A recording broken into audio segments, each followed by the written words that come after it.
প্রিয় মৎস্য চাষী ভাই ও বন্ধুরা, আসসালামু আলাইকুম। আশা করি আপনারা সকলেই ভালো আছেন। আমরা আজ এই ভিডিও জুড়ে আলোচনা করব কোন নিয়মে দেশি শিং মাছ চাষ করে অন্যান্য মাছ চাষিদের চেয়ে 3 গুণ বেশি লাভজনক হবেন। ভিডিওটি স্কিপ না করে আশা করি পুরো ভিডিওটি দেখে তারপর দেশি শিং মাছের চাষ করুন, খুবই ঘনত্বভাবে চাষ করতে পারবেন। ভিডিওটি শুরু করার আগে আমাদের ছোট্ট একটি রিকোয়েস্ট, আমাদের চ্যানেলে যদি আপনি নতুন দর্শক হয়ে থাকেন একটি লাইক দিয়ে আমাদের চ্যানেলটি সাবস্ক্রাইব করে আপনাদের পাশে থাকার সুযোগ করে দিন ও নতুন নতুন মাছ চাষ সম্পর্কে নিয়মিত ভিডিও পেতে বেল আইকন অন করে দিন। আর আমরা মানসম্মত দেশি শিং মাছের রেণুপোনা সহ বিভিন্ন মাছের রেণুপোনা সারা বাংলাদেশে বিক্রি করে থাকি।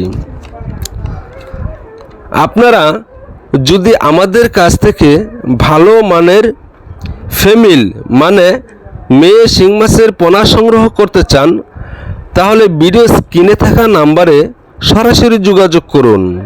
আমাদের ঠিকানা ধলা ত্রিশাল ময়মনসিংহ। শুরু করা যাক মূল আলোচনা। তো শিং মাছ চাষ করার আগে প্রথমেই একটি পুকুর নির্বাচন করতে হবে। যেমন এমন পুকুর নির্বাচন করবেন পুকুরে যেন কমপক্ষে 8 ঘন্টা রৌদ্র থাকে। পুকুরের পাড়ে যদি ঝোপ জঙ্গল থেকে থাকে তাহলে এগুলি পরিষ্কার করে ফেলতে হবে এবং পুকুরে তলানিতে যদি কোনো ময়লা পচা আবর্জনা থেকে এগুলি উঠিয়ে ফেলতে হবে।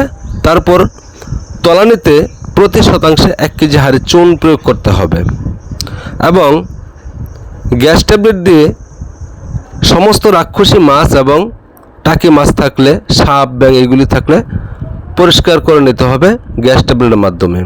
তারপর পানি দিতে হবে। পানি দেওয়ার পর প্রাকৃতিক খাবার তৈরি করতে হবে।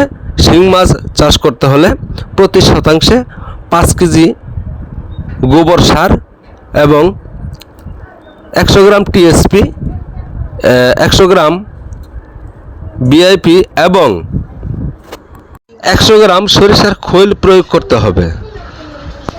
পুকুরে 3 থেকে 4 ফিট পানি দিতে হবে।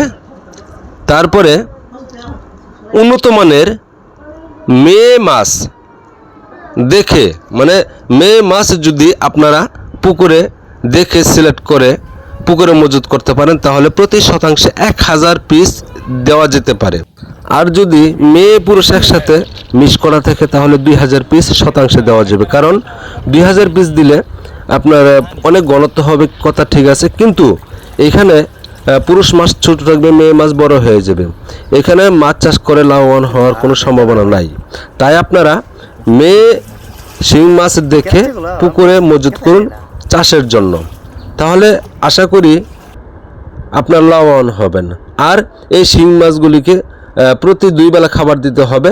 মাছের ওজনের 15% খাবার দিতে হবে 2 বেলা। মনে রাখবেন 2000 পিস শতকে দিলে যতটুকু ঘনত্ব হবে তার চেয়ে বেশি ঘনত্ব হবে মেয়ে মাছ যদি 1000 পিস শতকে দেওয়া যায়।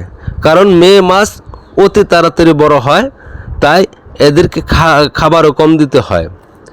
এই মেয়ে মাছ যদি আপনারা কোনো হ্যাচারি থেকে সংগ্রহ করে কালচারে মানে চাষের জন্য দিতে পারেন তাহলে কম সময়ে কম খরচে এবং অতিরিক্ত মানে 3 গুণ বেশি লাভ হবে ইনশাল্লাহ। তো আশা করি বুঝতে পেরেছেন কোন নিয়মে কোন মাছগুলি চাষ করলে অতিরিক্ত ঘনত্ব হবে এবং অতিরিক্ত লাভবান হওয়া যাবে। তবে দেশি শিং মাছ একটি নিশাচর মাছ, তাই এই মাছগুলিকে মাছের ওজনের 15% খাবার 2 বেলা ভাগ করে ভোরবেলা এবং সন্ধ্যাবেলায় খাওয়াতে হবে। তাহলে অতিরিক্ত গ্রোথ আসবে, অতিরিক্ত বড় হবে। এই মাছগুলি খাবার খাবে অনেক বেশি পরিমাণ। আসসালামু আলাইকুম।